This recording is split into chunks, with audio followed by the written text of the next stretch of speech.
Tipe Production. Tipe, Valita Assassin, we link, Bene, Action, King. I'm the style of a fashion. Tipe, yo Fat Albert. Na ichara katenga kanichimbukira, nine mashuko ndoda ndimbukira. Ausinzwisise uri chiedza, asi kokora tedza rodonchaedza. Baby azunoda ndikuchemere, azunoda kuti ndimbokufira here, kuti uzive ndine rudo ndinokuda.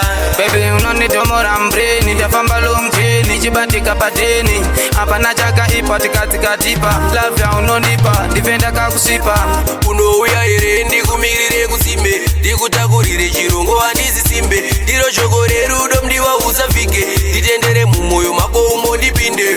Baby unonditenderedza njere, rudo ndichakuratidza zvisere, ndichakubata bhofa nikamurwere, lavhu inenge mvura yemukaripa ipere. Baby azunoda ndikuchemere, azunoda kuti ndimbokufira here, kuti uzive ndine rudo ndinokuda. Baby unonitomora mbreni, ndafamba lomjeni, chibatika padeni, apana chakaipa tikatikatipa, love ya unonipa, ndifenda kakusipa. Sakanasa ndikusiye nyango kandirambira, ndine rudo rwandinaro urukaruravira, ndine rudo runenge uchikutapira, ndikakupa mukoko wazviparira. Tamira newe kunge kumwe kwekwenda hapana, usazoneteswa nevasina kukwana, zvakaipe karama tichingodana, nekuti ukandisiya ndoita chironda muhana. Baby azunoda ndikuchemere, azunoda kuti ndimbokufira here, kuti uzive ndine rudo ndinokuda. Baby unonitomora mbreni, ndafamba lomjeni, chibatika padeni, apana chakaipa tikatikatipa, love ya unonipa, ndifenda kakusipa. Unouya here ndikumirire kuzimbe, ndikutakurire chirongo handizisimbe, ndiro shoko rerudo mdiwa usafike, nditendere mumoyo mako umo ndipinde.